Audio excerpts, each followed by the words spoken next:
Welcome, friends and enemies, to episode 85 of the Adventures of the Bane Glorious. We've got almost everybody here. We've got Jess. Hello. We've got Kathryn. Hello. We've got Adam.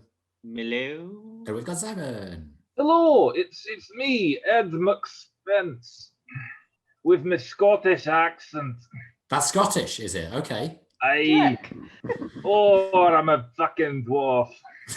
Yes, so Ed isn't here because he's busy filming things. What do you mean I'm not here?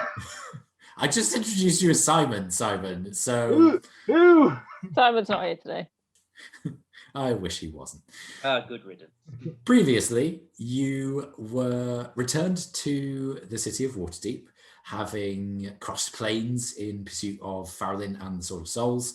You had then sailed with who turned out to be Elsie's father and mother, Byron and Marigold Skipstone, to Neverwinter to retrieve Flint's boat, and also Elsie's sister Maud.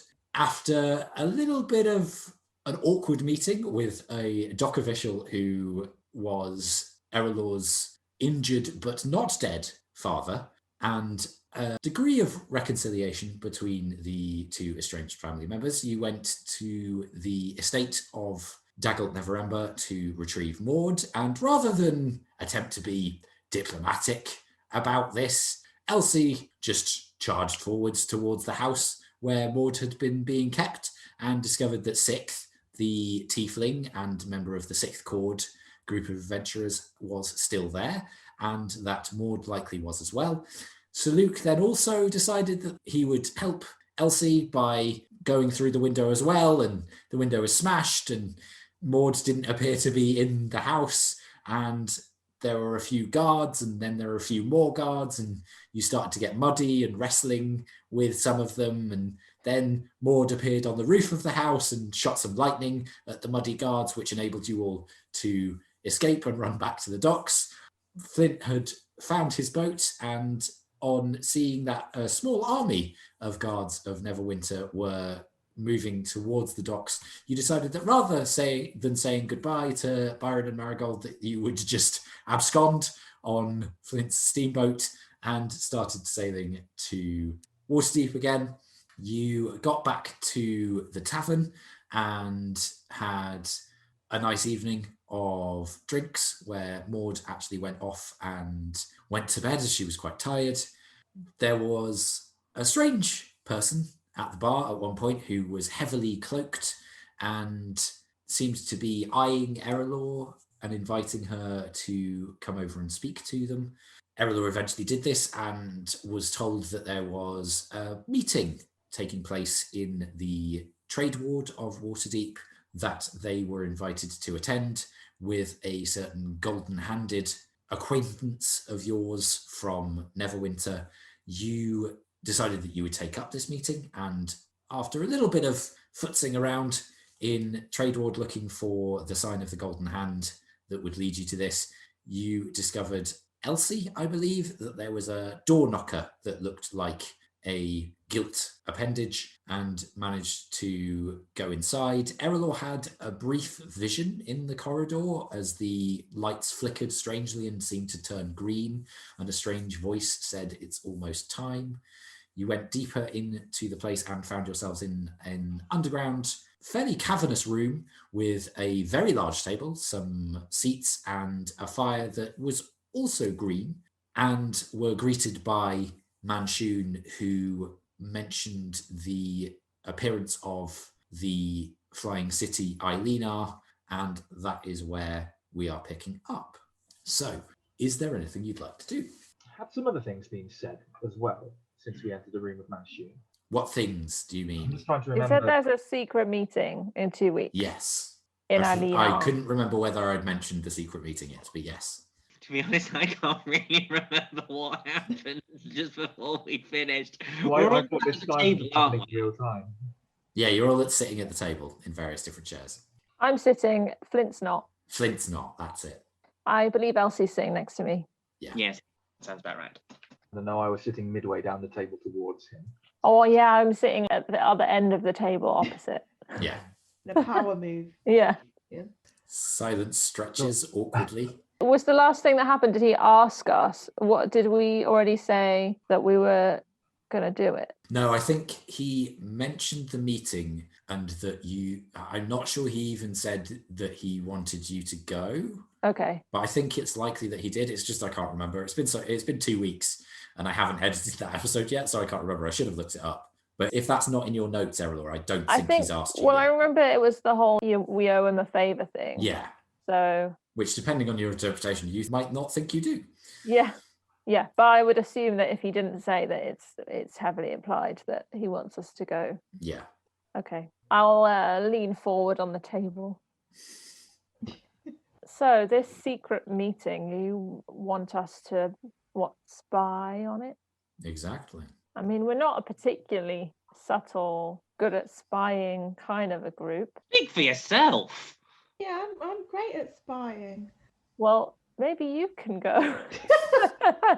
Well, if you say so, Erallur, you're the manager, so. Why could you not send your own people? I am sending my own people. You're the distraction. Oh. So you want us to get caught? Not necessarily caught, just seen or discovered, and then you escape. But it makes it look like you're operating for someone else, given that you would never willingly associate yourselves with me. We are very good at escaping. I'm aware. Lie about that. I do not know why, but I feel that we are being insulted by him. No, I'm insulting myself. It's something called self-deprecation. I do not know of this. But it seems you are hiring us for a stealthy mission and expecting us to not be very stealthy. Exactly. So what happens if we go in and then don't get seen? Well, all's the better. I have 2 reports that can corroborate each other.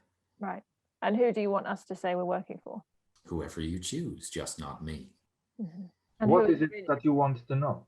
Well, I know a few people who are invited to the meeting, and I know of a particular person who appears to be chairing, but mainly the content, what they're discussing, what they intend to do. It's a very interesting mix. Anyone we know that'll be there? Well, I don't know about you, Elsie, but certainly someone that Flint, Erallur, and Juniper have come across before. The lady, ring any bells? Oh yeah, she was nice. Was she? I can't imagine so, but would Saluk, that name mean anything to him? Roll a history check. I'm going to do the same as well. Okay. I'm not expecting. Oh, no, 6. 13. No, doesn't ring any bells. Who is this lady? Well, she was an erstwhile ally of mine some time back. Came into the Juniper asking for our aid in smuggling some particular artifacts. Was very useful until she decided to turn on me. What is her name? Oh, that I don't know. You don't think my real name is Manshoon, do you? No. Yes. Good. Why do you think we would want to do this and help you? You got in our way when we had our last mission. I briefly got in your way because I owned the item that had been stolen from me, but I let bygones be bygones very quickly and then aided you in your quest. Thus, you owe me a favor. I do not know, or I cannot speak for everybody else, but I struggle for the bygones to go. I'm sorry to hear that, Saluk, though I think this is a relatively simple task compared to a few other missions that I have on my table. And also, I thought the presence of the lady might pique your interests. The task is not important. The important thing is that we had a mission. We had a promise that we had made to someone. And for a time, you did everything you could to try and make us break that promise. And that does not sit well with Saluk. Well, I understand that, and I can only apologize. I do not like not knowing people's names. So, say, for example, we actually agree. What do we get out of it? Well, you no longer owe me a favor, and you might discover what the lady and her followers are up to.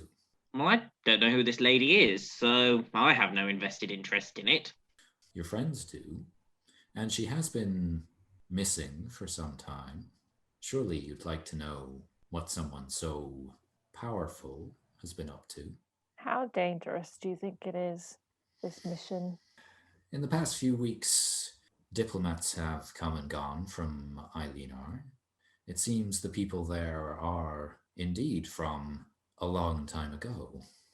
But given their understanding of magic, they seem to have adjusted fairly quickly to their new position and the state of the world. Outwardly, it does not appear that they intend to enslave us all, which was the original fear. Inwardly, they may be intending to do that very thing, but they are rather outnumbered these days, and those of us on the lowly ground have rather more understanding of magic than we once did. The city itself, there will be some powerful mages, for sure. Whether Karsus still exists upon it, I'm not sure. He was the leader that led them to ruin, but nobody has mentioned him. Whether they're keeping that a secret, I don't know.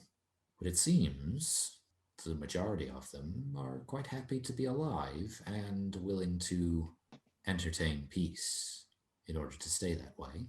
In terms of the building where the lady is to hold this meeting, likely very dangerous for those who are not invited. Do you expect some kind of anti-magic barrier? Unlikely, given her delectations. She is a very potent arcane user, and putting anything like that in place would diminish her own power. I imagine there will be some magical protections, perhaps some mechanical contraptions to stop people infiltrating, but you've handled the like many times from what I hear. Do you have any way for us to get there? Well, it actually appears that they have been setting up an interesting teleportation system between the two places. Oh no.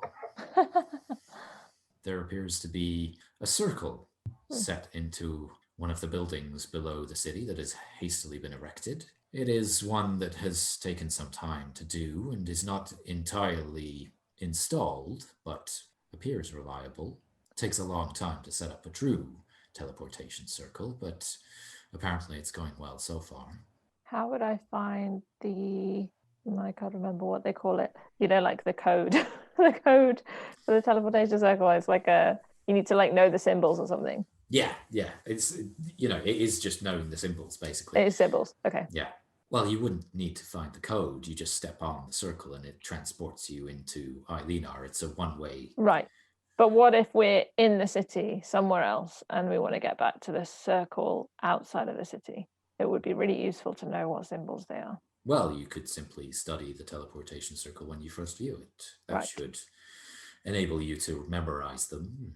Given your power level, I'm sure that is a trifling matter. Okay. I've never seen one in person, so that's good to know. So, interested? I don't think it's my decision.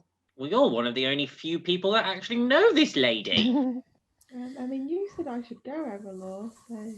I just meant I thought you would probably be more useful than I am. Okay. You'd be very useful. You could make yourself look different and be like, it's me, not Erallur. Let me listen to your meeting. Very good. I'll turn back to Manshoon. Do you have any intel about the layout of the city? Do we know anything about where this meeting is happening, whether we can hide anywhere? I do have a little. The city seems to be set in something of a plateau pattern. There's a lower rocky formation that the majority of the city circled by an outer wall. And then there is a slightly higher level that is similarly closed in. And then a third level. I believe the meeting is taking place in one of the towers on the third level. The tower might be a little bit tricky, but as I say, I'm sending my own agents, and they may aid you at least a little of the way. One of those agents wouldn't be Vigo, would it? You've got it in one, Elsie. I'm aware of spells which can allow you to see and hear in places that you're not. Why don't you just do that? Although there won't be an anti-magic field in place, it's rather riskier to use a lot of resources to use a spell that might allow me to hear or might allow me to see. And also, if I were a mage in my employ were discovered doing such a thing, then retribution would likely come my way. Spells like that can be discovered and their source tracked down. Just seems to me if they're in a tower, that a small object may be less discoverable than a whole group of people. Indeed, but how would one get the object in there unless they sent agents in? Truffle's small and can see things. He is, but I'm not sending him in there unless I'm there. It would be scary for Truffle, I agree. And just so the record's straight, Erallur and Juniper, you are both very useful. Couldn't we put Truffle in there beforehand when it's not dangerous? Just leave him on a shelf or something. Well, but what do you mean beforehand? It's likely that it's dangerous already. Takes quite a long time to build traps. We are going to do this. I do not know how much we can plan before we actually see where we are going. Aye, that's a good point. And, Erallur, forgive me, but a city full of autocratic mages, it's likely there are a lot of interesting things in place before we even get there. So this lady, she wronged you in the past? Talking to the group rather than to Manshoon. My memory is...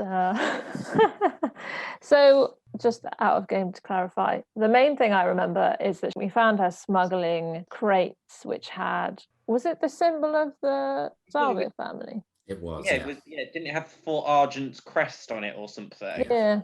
It was. We found her in the sewers when we had our split party shenanigans. I think it was you, Charlotte, and I think Flint was there. Yeah. Flint. Yes, found her. That was the because- first time he threw up everywhere. Juniper didn't find her, but was playing cards with the guards. Yeah, that and was then it. Flint came out and vomited in front of her. And she was there and was like, "You've discovered me. You've been a pain. I shall get you some point." And then that. Well, I don't think she threatened to get you at any point. I think she just cast a spell on Flint, which then gave her more information than Flint was willing to give, even to you at that point, and managed, I think it was suggestion, so he did what she wanted. And then Erallur discovered her, she seemed to spook and cast Dimension Door and disappeared. No. She cast a spell on my mind and can't say I enjoyed it. That is not forgivable. What kind of spell? A suggestion, I think. And this spell, is that why your mind is the way it is now? No, I'm just a bit ornery, Saluk. It's kind of how I've always been. But thanks for the compliment.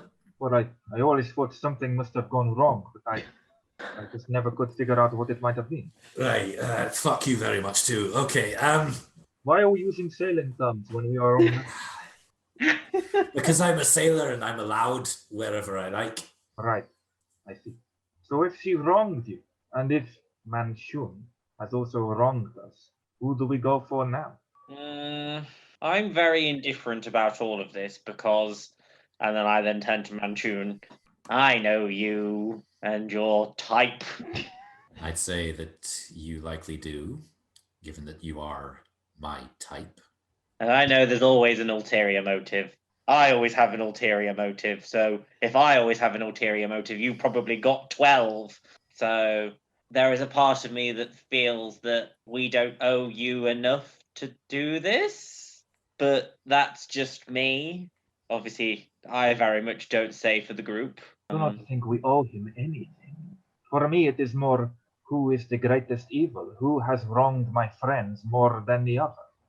I think you're right. We don't necessarily owe him anything, but I think he's telling the truth when he says there are far worse things that he could be asking us to do. Don't you want to level the playing field with this instead of something else? We could go back to the inn and wait for 5 years and have great monetary success and happiness, and then suddenly we're called back to do something which we have no interest in and doesn't involve the lady and is much worse. So I think my opinion is let's get it over with now and maybe find out some more about who this person is at the same time. That's a very good point. I suppose it would be good to, like you say, clean the slate, level the playing field on something where it potentially is not too dangerous, and we have some invested interest in, rather than being sent into the hellmouth of a whale to try and find something. I don't know. The hellmouth of a whale. Don't give him ideas, please. Adventure, next adventure. Yeah. What a vivid imagination you have. I'm just theorizing. You'd So make what a great supervillain. I'm happy to go with the majority. Like I said, I have very little invested interest in the lady, but this mission does suit my talents, so I'm more than happy to help where I can. Oh, I'm in no doubt that I'm not suited for this mission at all, but I think if we all went together, we'd probably be okay. It is a city in the sky, so Luke feels confident that I am suited for this. And aren't they from the past? I wonder if, Flint's, your things that you make, they're quite modern, aren't they? Sort of. I thought you were going to say that Flint knows history, but all right. No, I was thinking, you might have the upper hand. They won't know what you're shooting them with. That's true, because that's helped me so much before. Ha!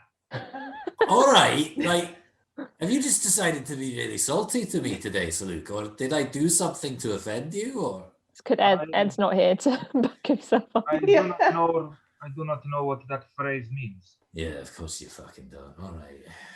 Pleads ignorance when he thinks it's useful to him, but he's smart enough when he needs to be. I could introduce them to modern music. Aye. Yeah. But you're also quite powerfully magical as well, and I'm sure that they would appreciate your more necromantic abilities. And the music. Oh, obviously, yes. Everybody appreciates your music, Juniper. Are we going to have to dress down to blend in? Am I going to have to lose my hat? I don't think we you should need just to. go in there completely as ourselves and just offer our services. Has anyone else, has there been much travel from Waterdeep up to there at the moment? So would it not be strange for us to suddenly appear there like, hello? From what I hear, it's been increasing steadily over the past few weeks. Originally, it was only ambassadors and the like to iron out the details of an unfortunate time travel incident, but it seems that the Netherese are keen for tourists and visitors to sample their systems. They seem to have fallen foul of inflation over the years, and their coin isn't worth as much as it would be now. Well, Erallur has all of our coins, so Maybe we could take some samples of our home brewed ale and take it to give out freebies and encourage more business. And that's our reason for being there. Well, there you are, a business trip. Very convenient, very good cover. Can't tell if sarcastic. He doesn't illuminate you either way. I think it's a good idea and good for business as well. That's what I was thinking. Erallur's main driving force now. Yeah. I feel like there should be something where you can have all of your details on a card where you could give them out to people, like a card of business. Do you have any of those that we could possibly we could give pass out? over business parchment. Yes, a business parchment. Well, we'd have to write each one out. Very true. That'll never catch on. So when is this meeting? 2 weeks. 2 weeks. 2 10 2 weeks days. today? Yes, 2 10 days. Do you have any form of a map or something that could help us navigate around the city better? Unfortunately, no. All maps to Netherese cities were lost when they fell from the sky 2,000 years ago. However, if you just head towards the towers, I'm sure you can discover the one that is your target.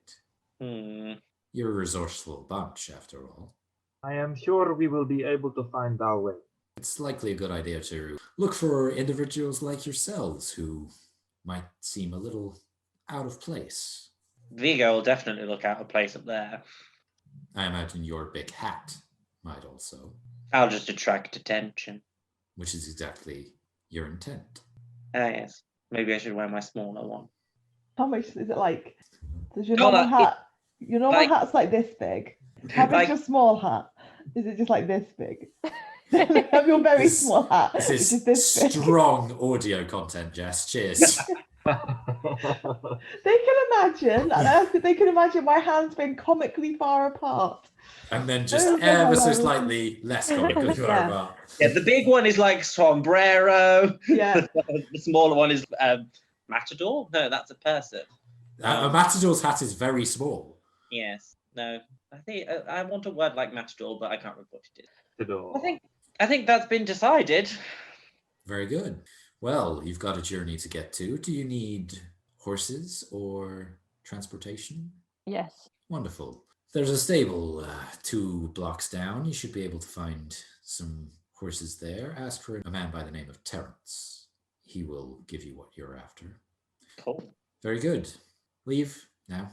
I stand up very slowly and then just turn around and walk away. I follow. I just sit there for a moment. It looks like Manshoon has completely forgotten that you're there. Okay. Just Rude. is turned towards the fire and just doesn't seem bothered by your presence anymore. Cool. I get up and leave then. Okay. Follow. So, do you head outside? Okay. So, look, seriously, have I done something to offend you? No, why? You just seem to be on my case a little bit, that's all. I do not mean to be, truly. A little salty. All right. I'll believe you. Thousands wouldn't. I do have a question. All right, out with it.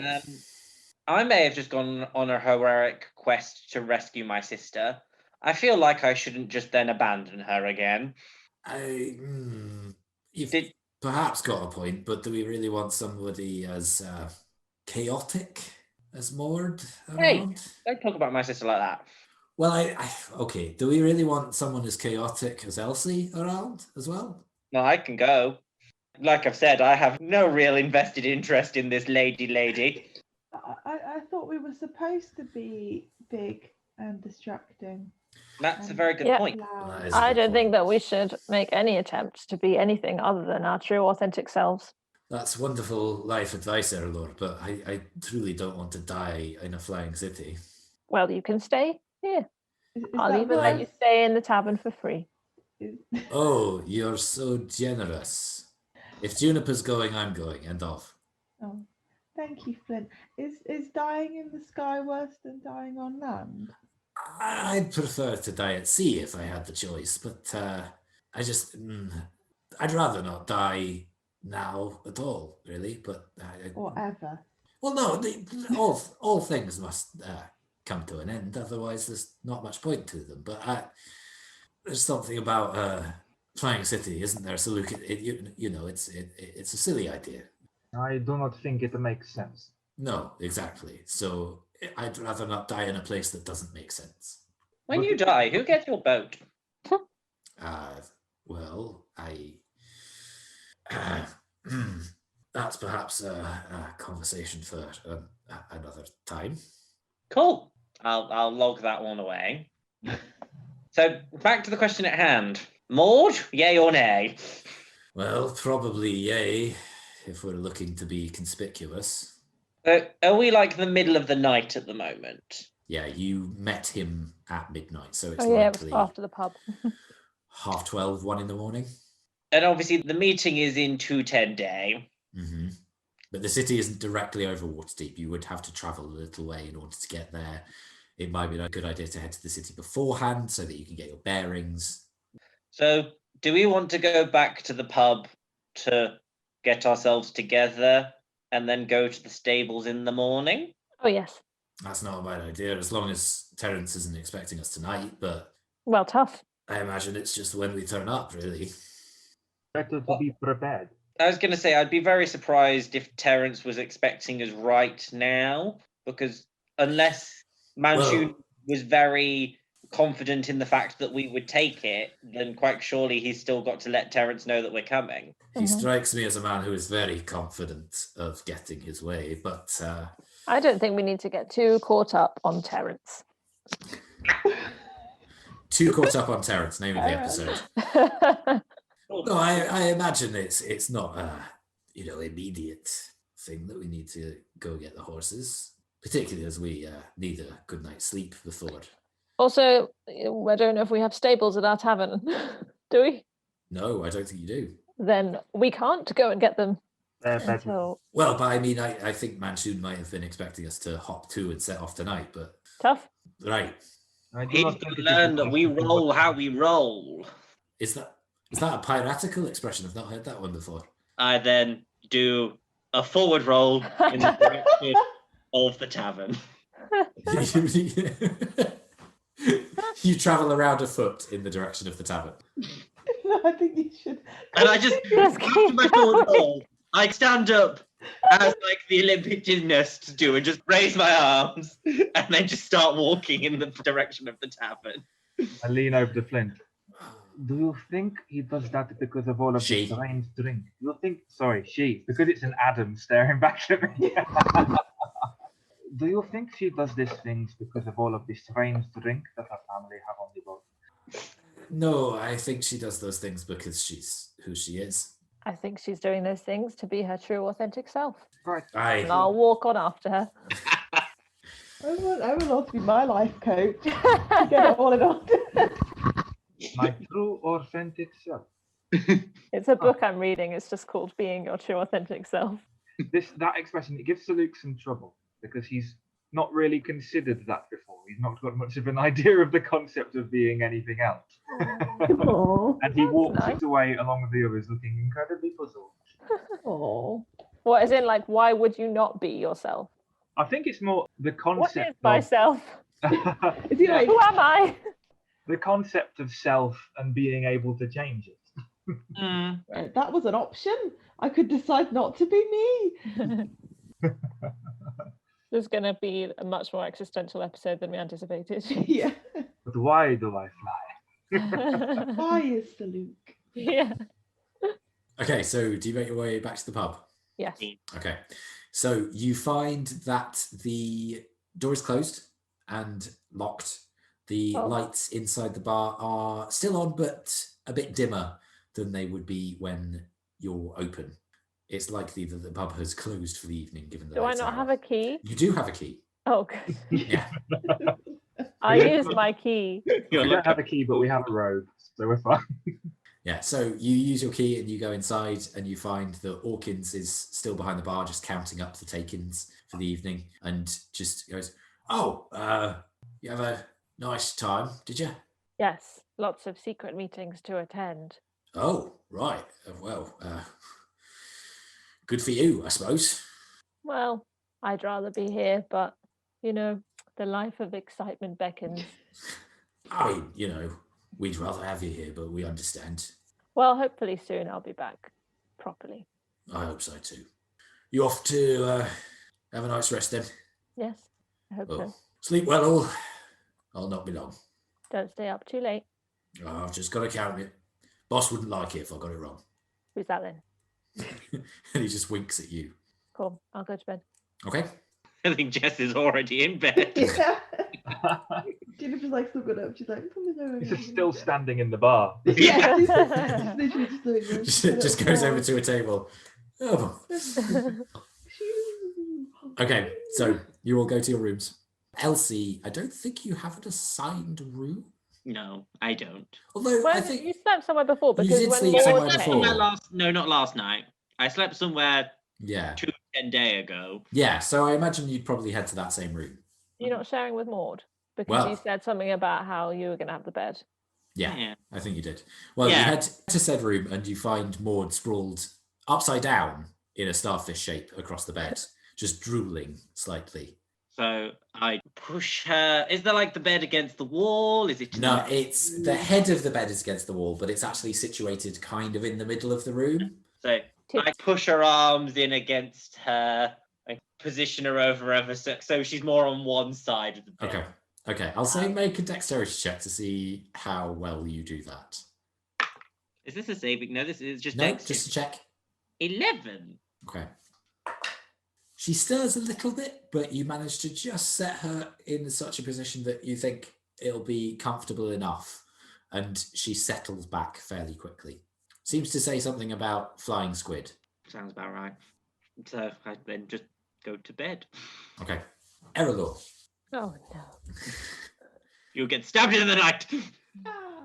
As sleep comes to you, you remember the green flames in the passageway and the green fire in Manshoon's fireplace, but the greens aren't quite the same. And as you think back to the vision and try to grasp onto the threads of it and grasp onto that voice, there's an odd shiver that passes over your skin as the hairs on your arms stand up.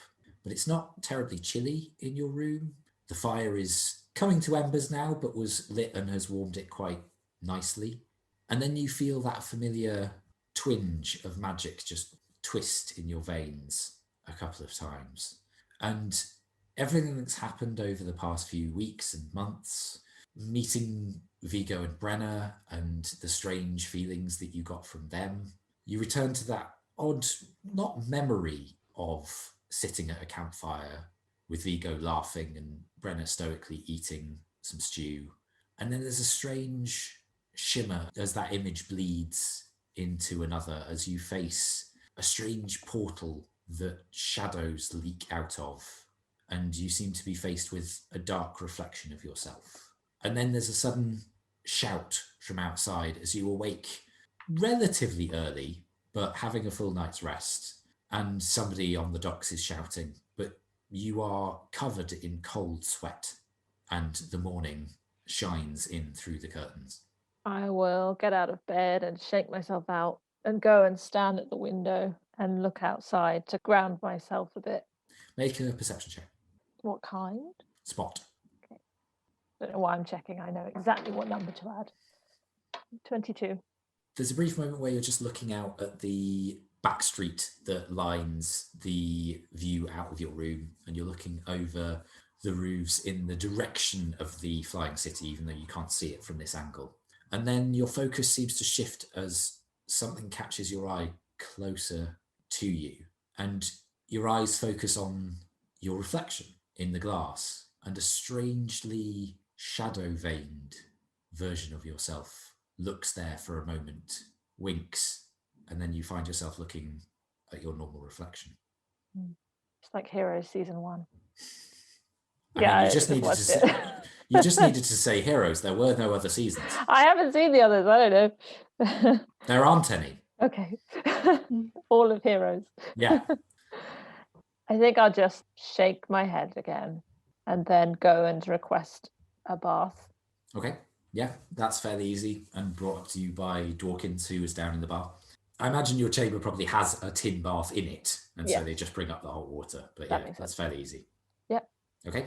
The rest of you, a couple of hours later, probably come to consciousness, having had a good night's rest. Elsie, Maud is still asleep. Her head is off the bed now, and she's got one foot lodged in your armpit. It's very familiar. Yeah. I get out of bed, trying to not wake her, but not deliberately being quiet, if that makes sense. Okay, yeah. I'll say because of your dexterous nature, you probably can do that fairly easily. There's a brief from the movement of the bed as it bounces.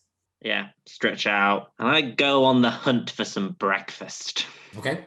So you go down into the bar and you find the dwarf that you had seen before behind the bar. He's got dark hair, longer beard than Flint's, but no hooks, and it's less grey. And he has shorter hair on the top of his head and wears fairly nondescript apron and jerkin. Mm-hmm. And just as you come in, eyes you slightly suspiciously as he's just cleaning a glass. Morning. Morning. So what's a girl got to do to get some breakfast around here? A girl's got to pay money to get some breakfast around here. Well, that's fine. Can I have some breakfast? How much would you like? Well, I suppose I should probably feed my sister too. Just a light breakfast for two? All right. 3 silver. Oh, you drive a hard bargain. I know, I'm a canny businessman. So I go over, put the 3 silver? Yes. Yeah, I put the 3 silver down on the bar. I then take a step back and I go, do I wait here for it? Like, are you going to bring it to me? Or Well, if you sit down at a table, we'll cook it and then we'll bring it to you. That's usually how it works. Okay. So we need to come to it rather than it coming to us. Cool. Okay, I'll go wake my sister. No, the food will come to you at your table. What is tripping you up about this simple It concept? was more the fact seeing if you were going to bring it to us in our room, but Oh no, we don't do room service. No, we can't. clearly not We that type of can't. We can't risk getting bean sauce on the sheets. Right. Never comes out that. I guess I'll go and wake my sister, and we shall be back.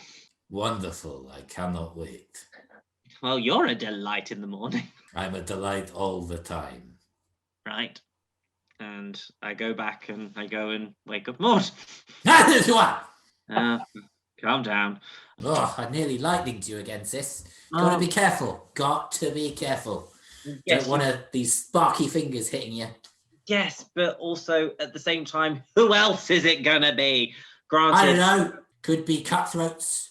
Could be other pirates. Could be people jealous of my beauty. You know. Shut up.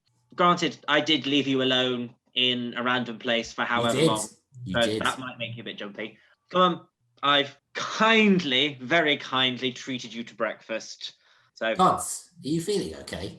well, I may have signed you up for a mission that you may have not wanted to do. So let's discuss this over cooked meat. Let's discuss this now. What mission? We may be going up to... Do you remember that floating city that's above this city when we arrived? Elsie Skipstone. Yes. We're going to a flying city. Yes. Amazing! Let's go eat. Go on. And you toddle down the stairs. The rest of you, what are you doing?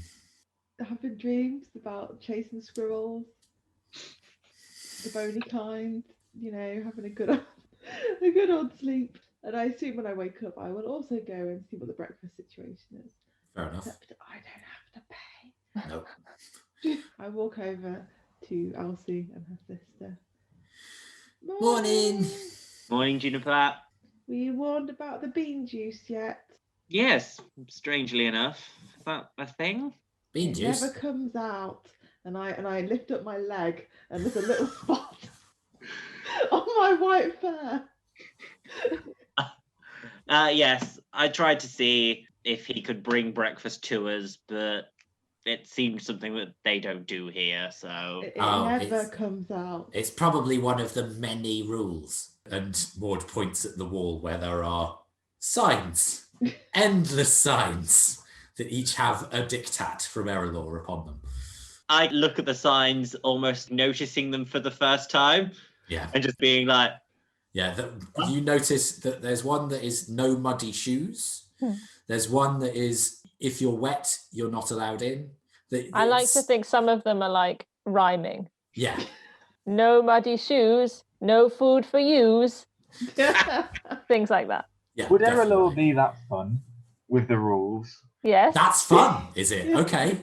Liberal interpretation of the word, but all right. That's what I mean. I said that fun with the rules. Oh, I see. Okay.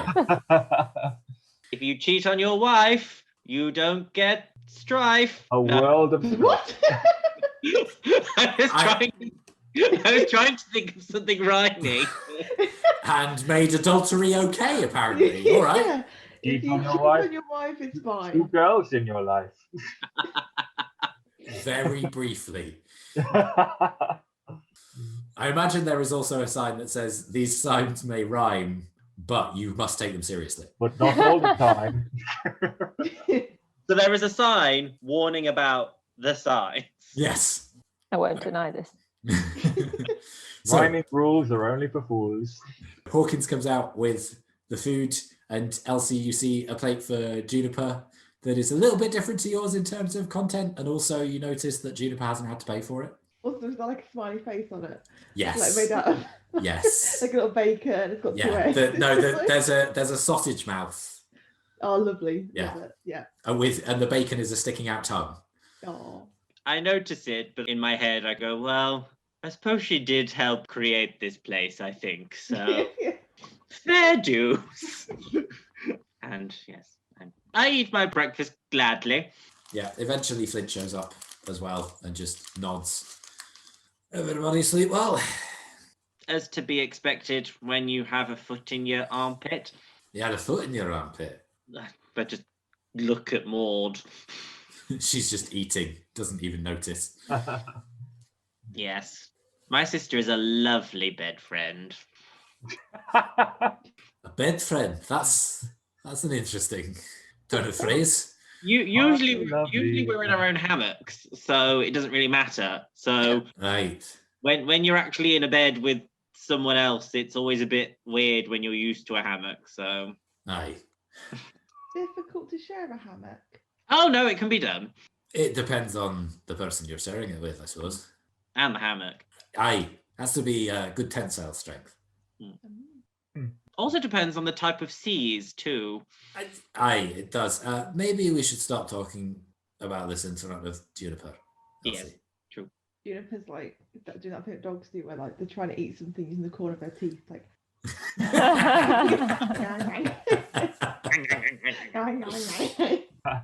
You're the best person to play a dog. Take that how you will. Yeah. It's just like me in real life. Yeah, can confirm. Have lived together 1 year. Yeah. Is that how she eats sausages? It's like, oh dear. So Luke never got a room. Oh yeah. Oh yeah, you slept on the roof, didn't you? Yeah, and doesn't really know to ask. So just slept on Aw. the roof again. Okay. Quite happily. It's starting to get chillier Yeah. now. It's heading towards winter. He set out all of his camping stuff. It's just as if he was just like setting down for the night anywhere else, really. But it's just on the roof of a tavern with beds in it. Yeah. Well, I don't imagine with Saluk as well that an ordinary bed would really suit his wings. No, he'd have to lie on his front, wouldn't he? Yeah, or on his side, I Planking. suppose. They sort of. He's got like a, Just Yeah. the beat. he's got his soft bedroll that cushions underneath his wing joints, and then he wraps them round himself. Oh, I like it. Kind of like a bat, but lying down. Yes, like a bat that's fallen off and not woken up. I like it. Before he goes to sleep, he was working away on his that little project. Yes. Yes, Cool. do a bit more of my little project. Okay. And yeah, has a quite pleasant night's sleep. Wakes up and goes downstairs, presumably last now. Yeah. I think furthest Well, away. Erallur's not down yet. Okay, well. Depends how long the now. bath takes. I imagine it wouldn't take terribly long because the water would get cold quite quickly. Yeah, so I might be down there then. Yeah. And also you woke up before the rest of us. Yeah. Depends how cold you let the water get, I suppose, and then how I long don't you think take I preparing. stew. Does the cold not bother her anyway? I think I'm, I was going to say intolerant, resistant. Yes, I am. So I could stay in that bath as long as I Yeah, want. I'm xenophobic, so I can stay in a bath as long as I what? Oh, so Luke gets down into the main area, and after staying there, because it was the other night that the large breakfast was ordered for everybody, Mhm. so he sort of got the concept, and that he just stands halfway between the bottom of the stairs and the bar, just waiting, unsure really what to do with himself. Flint just notices and looks over at you and goes, "Are you all right, Saluk? I am waiting for breakfast. Right, but why are you waiting over there? You need to order it at the bar." Over there. Okay. And so Luke goes to the bar, and is anybody there? Hello, I would like the breakfast, please. Right, how much do you want? Just the one. All right, 1 silver then. Oh yeah, I paid. So Luke goes into his. No, you paid 3, Adam. Oh no, but I paid for 2 breakfasts. So. Aye, but 3 is One not double silver. 1 silver. So Luke goes into his pouch and immediately empties out several silver coins, but doesn't just give one over straight away. Looks through them and inspects them until he finds one that he's less keen on, Okay. and then My thinks least thinks favourite of giving it coin. away. Then takes it back and decides to go for one that's just one better, and then gives it over. Thank you very much. It'll be about 10 minutes, all right? Okay, you take care of the coin. It is a good one. It looks it, thank you. Scoops the rest in and goes and sits at the table. Juniper, you notice that Hawkins, when Saluk turns his back, just bites the coin to check that it's real. Juniper's a dog, so she would see that as an affectionate act, like chewing on the coin. So she nods to herself, proud that Hawkins took Saluk's words to heart. Amazing. Okay, so you are all gathered. Eventually, Saluk's breakfast comes out. It's a fair bit of mackerel, by the look of it, smoked, and potatoes, sausages, that kind of thing. He does that horrible thing where you see a bird like that, and it's like flopping the fish into its mouth, and like the tail's wiggling. Like, Do you do that with the potatoes as well? are there potatoes? Yes. No, And the he eats the sausages. potatoes like a normal person. It's just the fish. Just the thing. He was taught to Like eat. very finely cuts things up Yeah, and he like was. puts it on the fork. He was taught to eat fish, a very particular one. Okay. And, Yeah, there's a carnal way that he eats fish. Yeah, fish, small rodents, and anything that sort of prey like that, and everything else. Not too fond of cutlery, but more eats the one-handed eating approach. Mhm. The talent help because you can just go. Yes, it's almost like putting hula hoops on your fingers. You can just Exactly like hula hoops. Every mouthful is a custom-made kebab. So now that everyone's here, bar Erallur. Oh, I think I'm I'm there. I think Erallur's come down, yeah. Cool. So as Brunel here, as I was kind of telling you, Maud, we may have agreed to go to the Flying City to spy on some people. You didn't mention the spying. I said that we were on a mission. Yeah, you said that, but you didn't mention anything about spying.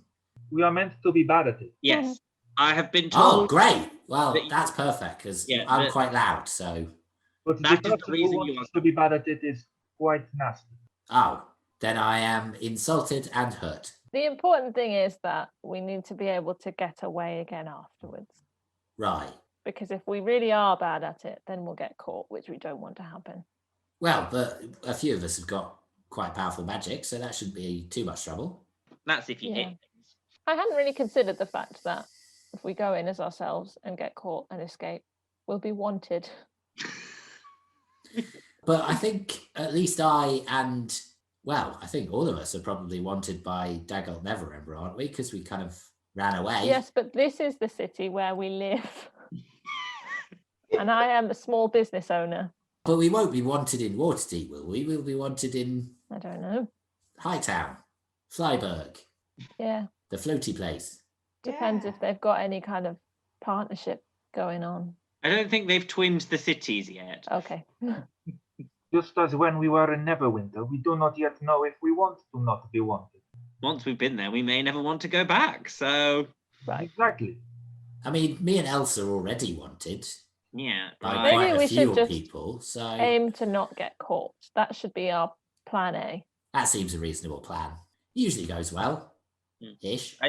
I do feel like we should probably prepare in our heads up to about plan E, just in case. And it's always plan E, isn't it? Just because that's the first letter of your name.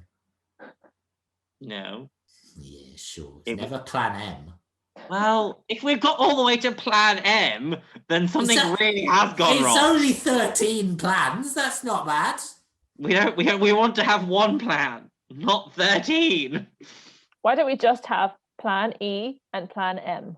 Why don't we just have plan M and plan E? But if we have, yes, if we do that, it Because spells then me. we've got plan me. Let's have plan me. How about that? Plan me.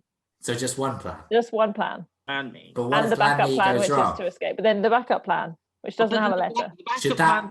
Well, but should the backup plan be plan U? Yes, the letter U. Or YOU? Yes. plan we, because it will be a Right, plan. we're kind of wasting time here, and could we not? Could we stop, please? Wait, what was the stable guy's name? Terrence. Down. Yes. Terrence, Terrence, that's it. not turnip. Someone could be called Turnip. Didn't you date with someone called Turnip once? No, Wait, wasn't it just a turnip? no, it was his nickname, and it Oh, was God, very yeah. appropriate. It's Maud's kissing turn. Oh, Cannon. No, he was a person. It's just the nickname was appropriate for reasons. He had a turnip nose, just to clarify. Yes, I'm glad it was that. that was the only thing. So we need to go get horses from Turnip Terrence and then make our way to the floating city. And then once we're there, just familiarize ourselves with it because we've got to wait 2 weeks. Well, Yeah. but it'll probably take us a few days to get to where it's floating above and find this circle that Manshoon was talking about. I think Oh, we yeah. need to get there early enough that it's not suspicious that we arrived just before the meeting. Aye, similar to with the competition in Neverwinter. Kind of need to scope out the place, you know? It will give us time to find out what they want. Yeah, if that's something that we do want to know. I want to know. I am not just going there because the lady was not very nice to you in the past. I want to know what these people want.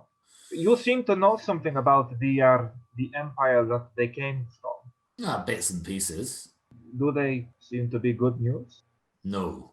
Not just for Waterdeep, but for the land, I suppose. No, they were rather ruthless empires, from what I know.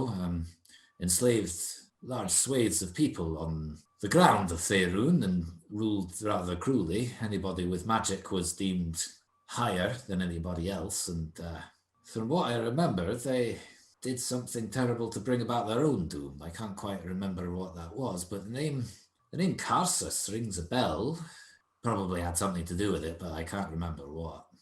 If they do not respect the environment and the landscape, then the more time there to figure out how to stop them, the better. Aye, but forgive me. Erallur, you said to the Blackstaff last time we saw her, and you've said it a few times, that we're retired from this kind of thing. Well, I suppose I was just talking about me, but Aye, can't but speak for everyone else. I can't say I'm too enamoured with the adventuring life these days. Quite like... You are an old man. All right, I'm older than you, that's true, but for a dwarf, I'm still middle-aged. Oh, really? I didn't know that. All right, I mean, I feel like I look quite young, but fine.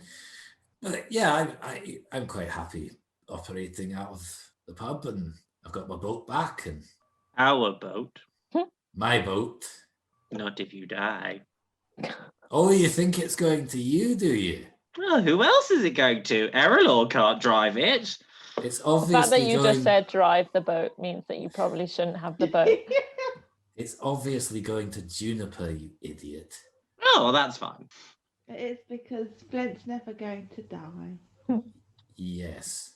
But do we really want to get that involved in Eileenar and its politics, or Nope. you say you want to find out what they want, but Well, we are going there anyway.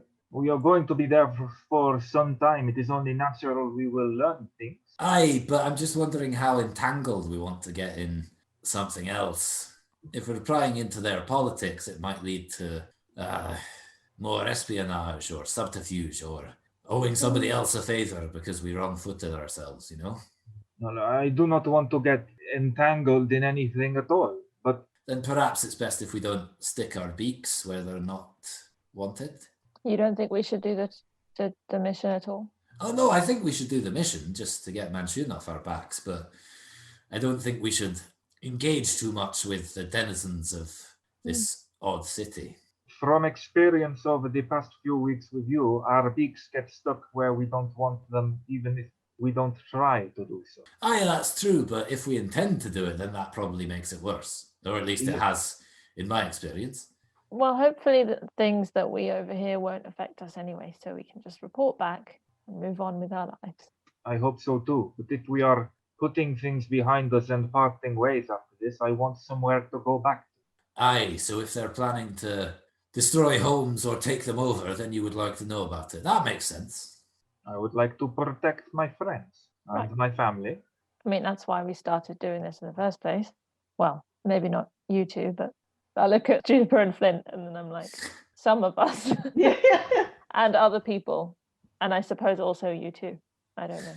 It just looks at you, Erallur, and goes, smooth. So, should we go and meet Turnip Terrence then? Yay! It's Okay, so you set off for the stables. Is there anything you'd like to do on the way, or are you just going straight there? No, I see we're all packed up. Yeah. I don't think Saluk's ever ridden a horse. No, it's not likely that he has. No. Ooh. It's also not likely that you need to, given how fucking fast you are now. What's a horse's walking speed?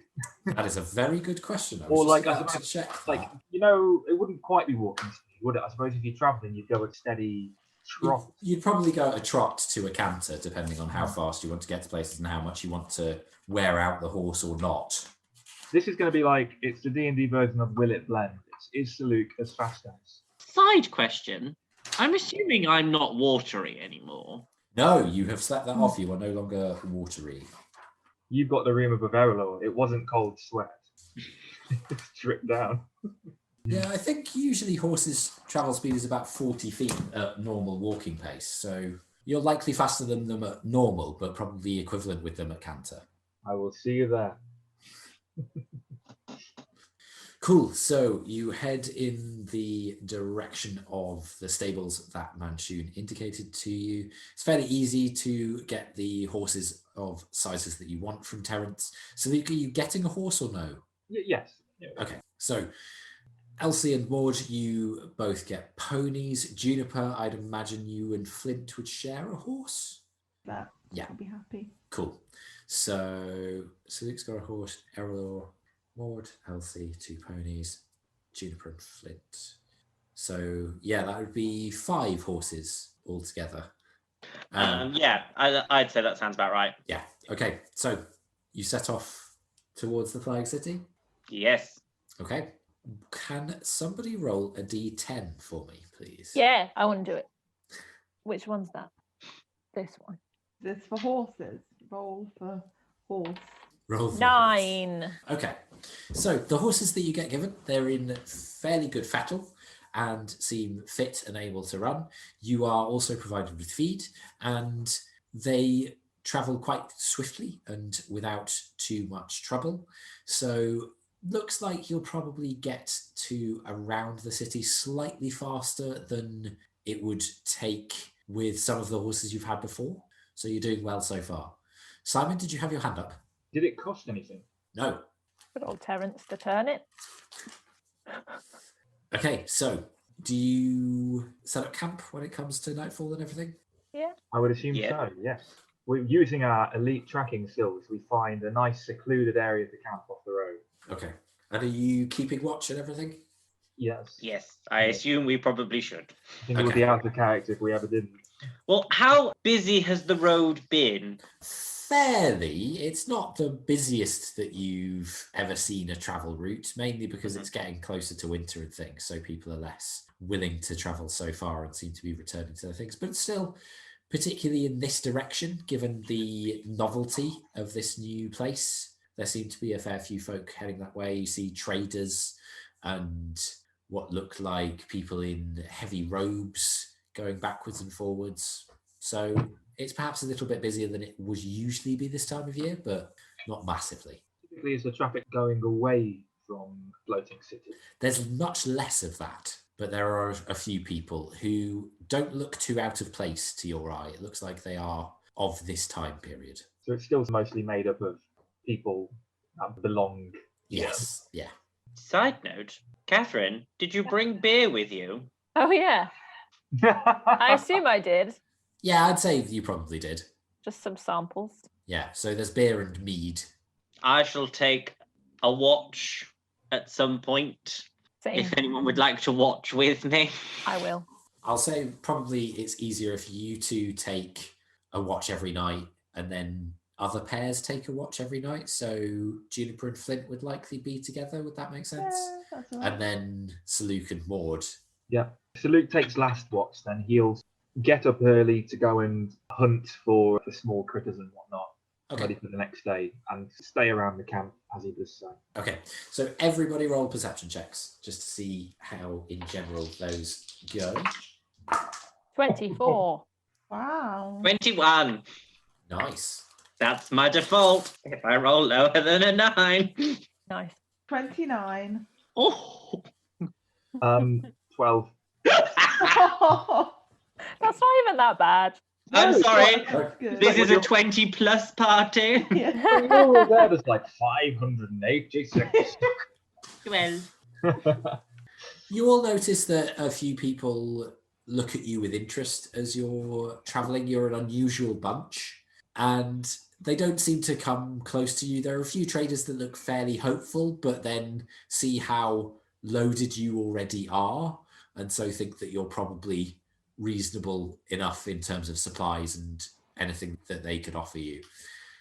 Over the course of the travel, which takes around 5 days or so, you see a little bit of the wildlife as it's settling. You see a few birds that are starting to migrate further south, and you're mainly sticking to travel routes that are quite frequented, although once you start to approach the city, you realize that the road that goes towards it is quite old and dilapidated, as in it's barely even there. You can see that there was once a road here because it's slightly elevated in comparison to the surrounds, but it's definitely been less used for many, many years and only recently has more footsteps and dust across it. So you don't see larger animals really because there's more people around. And eventually you come to an area where you are not in the shadow of the city, but you're getting close to it.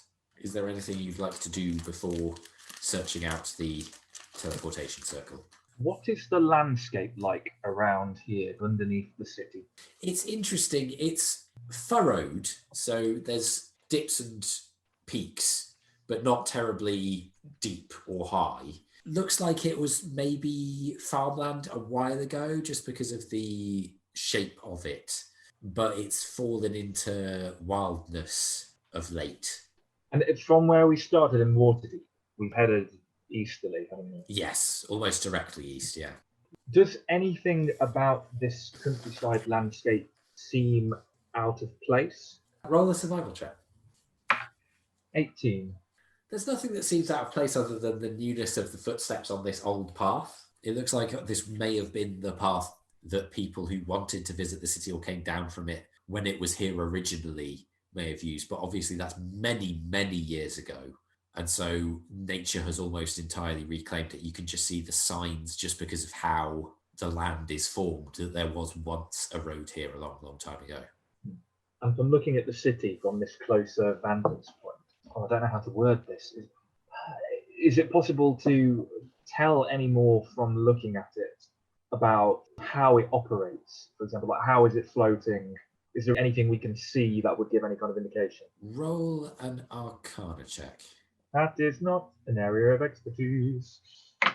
But somehow, with a flash of memory and a natural 20, it's hard to tell how it would operate. You can see this close to it that the blue haze that appeared occasionally from underneath it when you were looking at it from further away is much more prevalent here. There seems to be some kind of magical field underneath it that is keeping it aloft. What that might be powered by is probably inside the city. And given Saluk's limited experience with magic, non-existent. Yeah, you can't really piece together what that might be. Is anything else in that blue field doing anything weird? No, just crackles occasionally and shimmers as it moves across the underside of it. And the underside itself looks like fairly well-hewn rock. It's not like it's a jagged portion of stone that has just pulled out of the ground. It's actually quite molded and shaped into almost a dome underneath. Right, so we're looking for a teleportation circle then? Yes, I'm going to write down the symbols on it when we find it. Right, so we can travel back to it. Mm-hmm. Good idea.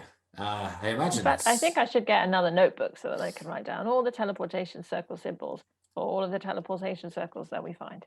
Maybe we should build one in the tavern. That's probably a good idea. Does it? Though Manshoon said it took quite a long time. Right. Yeah, I don't know about that kind of thing.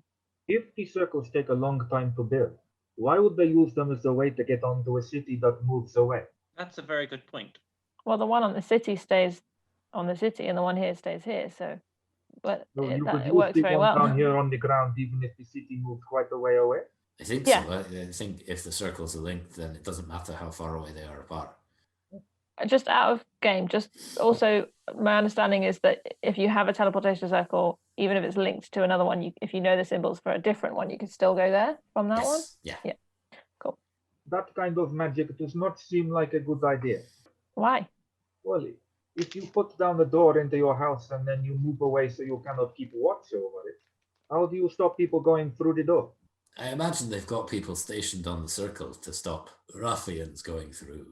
But is it just like you walk in and you use it, or do you have to do some to do it, or There's always a little bit of right? that I know of. It's part of the reason that I don't do magic a lot, Don't really. Well, like, you're not really that good with your arms. So. Flying city just gets more and more stupid the closer we get. I mean, look at that. What is that? It's blue fog holding it in the air. I do not understand it. Right. Should we look for the circle then? Yeah. Okay. Roll perception checks for me then, please. And Okay. Shun could have just told us. 11. 21. A consistent 12. 22. I'm not in the club anymore. Yeah. Oh, Erallur. So, Juniper, you spot that there are a few more people towards the northeast that seem to be flowing that direction. And just on the horizon, you notice that there is a structure that looks like it's still under construction, that looks large enough to house a teleportation circle, though it looks like they're trying to build it larger than it would need to be, as if suggesting a grandeur to the facility. I'd say we go over there, and I point. All right, that's probably a good idea, shall we? Yeah. Okay, so you go over there and you find that there is a queue waiting outside. Is it a big queue? It's about 20 people. Yeah, that's fine. Wow. It's very popular. We'd Mix. better join the queue. Yeah, mix of ancestries, mix of walks of life. You see some of the traders that you've been seeing along the road. You see a few individuals who look like they might be magic users of some kind, and a couple that look like they might be ambassadorial in scope. But yeah, not too many, but a few. 2 questions. Mhm. The first question is, are people leaving their horses and stuff, or are they taking them with them? They appear to be leaving them behind. There is Okay. a part of the building that, again, is under construction, but seems to be a rather large stables that extends further east. Question 2 is there anyone checking who people are before they go? There appear to be some guards stationed outside the door of this place, and from what you can see, because the walls aren't quite complete, there appear to be more people inside. Okay. Right, well, we better staple up. I feel like that we can park our horses here and ride the teleportation up You to the just city. stole that joke. But the listeners didn't know. For context, Now they do. Simon said in the chat that there's a park and ride, and then Adam stole the joke. Adam, the whole reason I type these things is so I don't disrupt the flow of the podcast. Oh, dear. And You did get it in very smoothly. yeah. Yeah, so I guess we park up our horses. Yeah. How much beer have you brought with you, Erallur? Lots of little sample things. They're like tiny little barrels. So like a box or like No, they're all loose. I guess they're in a bag. Did Like you Are they- one bag. Did you bring them to make you feel like a giant? Yes. They all have tiny little taps on the side. I somehow got them custom made in less than a day. well, you may have had them anyway. I Like feel like Errol way well have had them anyway. Yeah. I'm sure you may go to beer festivals or Yes, that's what I do when I'm not adventuring. well, you don't, but the team may. Yeah. Campaign 2, beer festival. Beer Festival Boogaloo. Yeah. So we join the queue. Does Elsie, it cost to put our horses away? it doesn't, no. Okay. Oh. Elsie, you keep asking about how much beer Errol's got. Do you want some beer? No, it's just more at this moment in time. That is our ruse of why we're going. So Oh, it's not a ruse. No, and maybe don't talk about ruses quite so loudly. We're as close to the guards as we are. what you mean the ruse that I'm not really here? I do the flailing arms and mystery over to the queue. And then a forward roll. Quick question. How did Salute find riding? Roll an animal handling check. 14. Pretty good. Considering that you're a complete beginner, it seems the horse is well trained. and is used to new riders. So rather than you perhaps guiding it, it guided you, but was quite comfortable with that. Good at going on autopilot. Yeah, and you are a little bit bandy-legged. You're a little bit sore. So Luke joins the queue, walking a little bit like John Wayne. Yeah. And Flint goes, are you all right? So Luke, I do not know how you people do this for long distances. oh, you're a little bit saddle sore. We Arakocra do not have thick hides on our inside legs. In fact, that whole area is quite soft. Good to know. And Flint just awkwardly turns around, looking desperately for anything else to talk about and finds nothing. So eventually, after about half an hour, the queue starts to go down, and you can see that the people going into the building are having conversations with the two guards stationed outside before they go in. And eventually your time comes, and you see these guards appear to be wearing fairly old-fashioned armor, to the extent that it bears very little resemblance to the armor of guards from your time. They have the slightly metallic looking breastplates, but they're slightly thinner than a lot of the ones that you would use and much more sculpted to show musculature, as opposed to the rounded cuirasses and breastplates of your time. They also wear the leather-strapped skirts and greaves and sandals rather than leg plate and armored boot. And as you come up, you see that they have fairly short swords at their sides, and they nod and look at you expectantly. Hello, we would like to travel to the floating city. Greetings. What is your business in our fair city? We own a small tavern in town. I brought some samples. I was hoping to gain some customers. Which town? Waterdeep. Ah, wonderful. And you wish to give samples to our fair denizens? Would you like one? I am on duty. Well, you can drink it later. It's fine. It's It's pocket-sized. I have no pockets. It's very strange. Well, I am wearing a skirt, so Skirts can have pockets. my skirt does not. You should get a better skirt. I should. Okay, can we go to the city, please? One moment. And you see him trace some familiar sigils in the air, Erallur, and then he seems to lose focus on you for a moment. And then after about a minute comes back and says, your reason is acceptable. Please go through. Did you just check with someone? I did. I sent a message. Oh, that's fun. And then I just step away. Okay. So do the rest of you step through? Yeah, let's do it. Okay. I'd obviously like to look for symbols, Yes. if there So are any. you step through and you find that there are quite a few people in this building. You can see more guards similarly arrayed, and you notice that one of them is wearing a purple sash over their shoulder and chest. Looks like that might be a symbol of them being higher rank than the rest of them. And you also notice that there are a few labourers. Some of them look like they might be from Favour now. Some of them look like they might be from Eilidar then. And they are working on the building and starting to build walls slightly higher and supports, and seem to be working fairly well together from what you can tell. As you approach the circle, the 4 guards that are stationed around it nod. You notice that their hands are never that far away from their hilts. And the purple sashed guard, as you approach, then stops walking around and looks at you, but doesn't seem to be trying to engage you in conversation or to stop you. So, Erallur, are you looking at the symbols? Yes. Okay, how obviously are you doing that? I mean, does it feel like it's not allowed? You don't know. You've never done this before. I guess I'll see if I can do it subtly. Okay. And then if I literally can't see it, then I'll do it less subtly. Okay, I'll say... Ooh, this is tricky because it's not really a sleight of look check. Performance? Yeah, I'll say roll a... Well, basic charisma. Well, perception, isn't it, still? But Yeah, well, I'll say basic charisma for the surreptitious looking, and then Yeah. an investigation for the assessment. okay.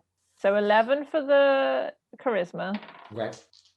And then 11 for the investigation. Okay. So as you're looking at it, you notice that the guards seem to notice that you are studying it rather closely, including the purple sashed individual. And he starts to stride over to you and goes, "Prithee, what are you doing?" Well, I've read about these teleportation circles, and I was just looking Have to you? see the symbols. And why might you be doing such a thing? Well, so that we can get back again. You wish to use it without our permission? Well, I assumed that you'd give us permission once we got here. You wish to gain insights into the mysticism and great power of Netheril? No, we're trying to sell some beer. I'm sorry, we cannot allow access to our resources willy-nilly. Did I say that right? Is that how one says it? What about Nilly Willy? Who's that? The exception. Right. No exceptions. I don't think you understand what Nilly Willy means. No, I can't say that I do. I think if you understood it, you would feel very embarrassed right now. Probably, but... Oh, right. Well, please go through the circle. We have other people to attend to behind you. Now. Okay. Can I have a quick look on my way just to see if I can see the symbol? Roll another investigation check. The DC will be higher because you failed the first one. And I mean, I have a +0, so it's a 7. No, you can't discern. It's too technical and esoteric. Yeah. Okay. I'll cross it off my to-do list. Oh, failed. Yeah. When you fail a quest in a video game and it just puts a big red line through it, and you're like, I didn't know. It's that dissatisfying moment when you fail a bonus objective. I hate it. You can't reload a checkpoint. Yeah. So, do you set on the circle?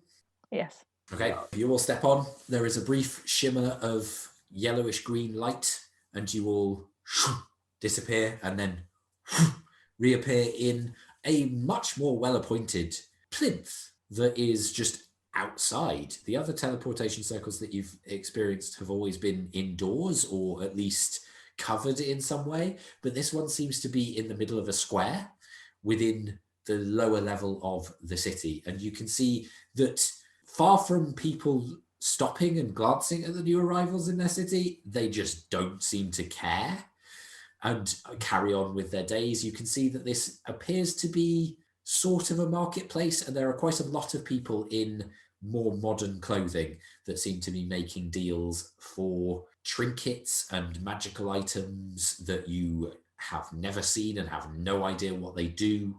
The buildings are made of white painted stone and all seem to have terracotta or bronze coloured roofs, which are domes or flat rather than the more slate and angular roofs of a lot of Waterdeep. They also don't appear to have much glass in the windows, and the streets are more smooth and paved than the cobblestones or slabs of other cities that you've been in before. They don't look entirely natural to your eye. There's a very distinctive, obvious sign of magic having built and maintained this place, as opposed to marks of tool work and the like. And you can see that an awful lot of the people who look much more Islandese are bedecked in grand robes and have either wands slipped into belts or are carrying staffs that they're using to walk around. And you get the sense as well that this isn't so much a thing of just them obviously being mages, but it's almost a deliberate obviousness, as if they're trying to show their status as openly as possible. Quick question. When we used the teleportation circle, did we need to do anything, or did it feel like they did it for us? When you stepped onto it, it seemed like the magic just activated. Right, so we didn't need them to do it for us? No. Okay. I would like to pick up a tiny stone. Okay, make a perception check. 17. There aren't any tiny stones terribly near to the portal, but you notice that there's a few lining one of the gardens of the houses, just a little ways off the square. Looks like it's almost a decorative pebble formation, but there's a few smaller ones that you think that you could probably get away with just picking up. I'll just take one of those. Okay. Do you do that surreptitiously or obviously? Surreptitiously. Okay, roll a sleight of hand check. That's not too bad. 16? Yeah, nobody seems to notice. Cool. Okay, so you have made it to Eilenar. What are you going to do? So Luke steps off the teleportation pad, puts his hands on his knees. Oh, or why does that never get easier? Oh, I found it actually all right for the first time ever. Maybe it's just because they were two stable circles, but yeah, I feel fine. Does it not always make your head spin around like the cyclone? Excuse, just what? No, I'm fine. I'm fine. And you see Flint swallow quite deeply. Oh, Salute stays bent down and tilts his head up, and his gullet works as if he's trying to do the same. Roll a Constitution save throw. Oh no! You played it, man. It's fine. 21. Yeah, you're fine. The acidic burn comes up your throat, but you manage to tamp it down. So, we're just going to have a look around and offer some samples to folks. Maybe we should find a tavern first to stay in. Ooh, yeah, right. I thought you were going to suggest finding a tavern and Yeah. offering samples to people. And I didn't think that was a terribly good idea, but yeah. That would be very rude. Yeah. I think we had exactly the same thought, where we thought that Erallur was being a right nasty piece of work and going, let's go find a tavern and go and steal their business. Steal the customers.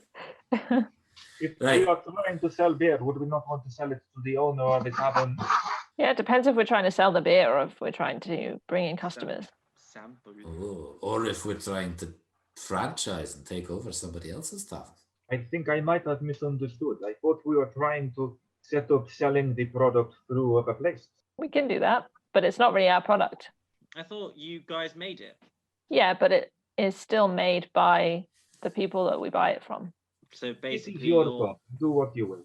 yes, you're already subletting the beer from someone else. This is too like real life. Well, it's kind of sort of a joint contract thing in that you suggested a lot of the ingredients and things. Yeah. So it's I feel like if I wanted to sell it through another Yeah. place, then I could. yeah, it's Sure. almost a mix of intellectual property. Who has the copyright?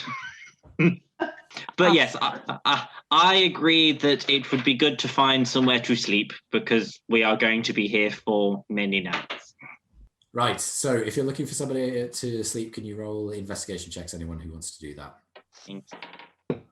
Oh, Oh, investigation. Well, 0. minus what? A 1 minus a 1.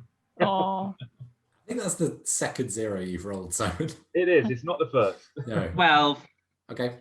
I got a 13. Okay. You struggle a little bit. There aren't terribly obvious taverns that you're used to, in that no buildings seem to have signs hanging up outside. They don't seem to have anything painted on the outside in terms of words. And there aren't really street signs either, you start to notice. There's not really that much in the way of directions or symbology that would point you in towards a particular district or anything. Eventually, Flint just starts looking into windows fairly obviously, and you see that he disturbs a few people in their homes as this dwarven face just appears nose over the sill, and eventually finds a place that looks like it's not terribly busy, but looks a bit more like an inn setting rather than a tavern, in the sense that there appear to be fairly long benches that sit inside, and there are people enjoying quite substantial meals, and there seems to be a number of staircases that go out. It's quite a long building and quite tall as well. But yeah, it's not the sort of setting that you're terribly used to, but Flint goes, it's worth a try. might as well have a look. So do you go in? yes. Okay, so you see that fairly imminently as you come through the door, there is an individual who stands quite a lot taller than most of you. They have quite long limbs and long pointed ears as well. And they wear a robe that is a very pristine white, far too pristine for somebody who works outside in any capacity or even looks like they've ever gone on a walk. And you see fairly high cheekbones, angular face, and a slightly receded hairline, but fairly thick hair beyond it. And it's blonde and plaited around the back into a short plait that runs just to the nape of their neck. And as you come in, they go, "Ah, welcome. Are you seeking respite?" Yes. Very good. For how long? Perhaps 2 10 Ah, Who could say? excellent. How many beds will you be needing? Is it 7? I think it's 7, yeah. Yeah. No, it should 7. be 6. It should be 6, I think, actually, because, yeah, it's you 4, Flint, and Maud. Yes. Yeah, 6. 6. Very good. How luxurious would you like your stay with us to be? Not particularly. They incline their head. Very well. Floor 1 will suit your needs. If you're after 6 rooms, that shall be 6 gold. I was The en- under the impression that your economy was, I don't know how to talk economy. I thought that your Was bad. inflation rate was not equivalent to ours. Well, in order to be competitive, we have adjusted things a little, but 6 gold for 2 weeks' stay is rather reasonable. Yeah, that's probably true, actually. Like, that's 1 gold from each of us, guys. That's pretty good. Okay. Please follow me. And they start to walk very elegantly away, and you can see that on their robe there doesn't seem to be any leg movement. It's very weird. They don't hover so much as just seem to drift slowly. They are definitely touching the floor, but there's just this very slow movement. And they guide you up a spiral staircase that is tucked away in one corner to the first floor. And then you aren't given keys, but 6 doors just drift open of their own accord, all next to each other a little bit further down the passageway. I hope you will find them to your liking. If you require sustenance, please do not hesitate to let me know. Thank you. And then they start to walk down the stairs. Again, you can't see their feet moving, despite the fact that you definitely should be able to. I I feel go like in. we're all just standing in Yeah. the corridor. I go into one of the rooms. You find that it is very well appointed, though quite old-fashioned. There is what looks like straw mattress bed with some slightly rough-spun sheets over the top of it. And rather than a duvet and pillows, there's more of cushions and blanket set up. And there's no fireplace in the room, but you find that it is actually still quite warm. And I was going to say, what's the climate like? yeah, and eventually you get to the point where you notice that there's a couple of orangey glowing crystals in the wall opposite the bed. And as you move towards them, you sense that it gets a little bit hotter, but it's not uncomfortable. Is there any window? There is a window, yes. It's a round window, no glass. But again, Oh. doesn't seem to be letting any wind in, and it should be quite chilly up here. But as you got to the city as well, you didn't notice that the climate was colder or that it was blustery.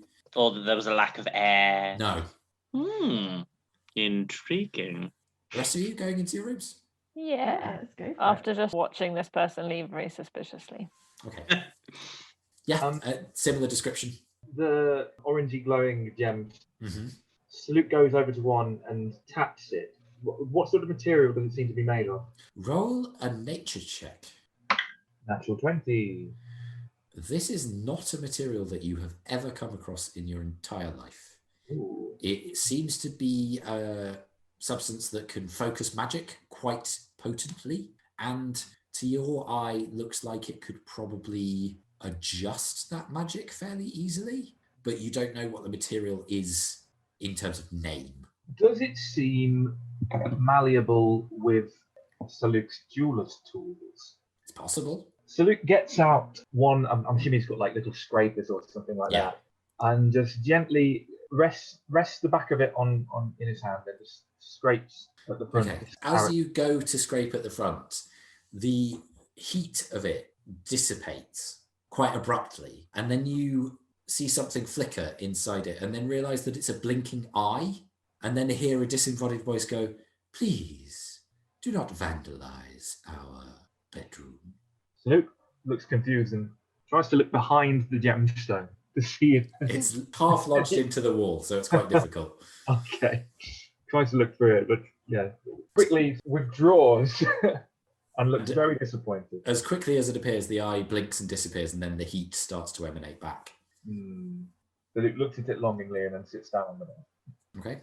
So you are ensconced in your chambers aboard the flying city of Eilinar, and that is where we're going to close tonight's session. Thank you very much for playing. Thank you very much for listening. I hope you enjoyed it. Like, subscribe, review, all that good stuff. And everybody wants to say bye. Say bye. Goodbye. Thanks. Goodbye. That was the Luke. Except it was Adam. Bye, folks.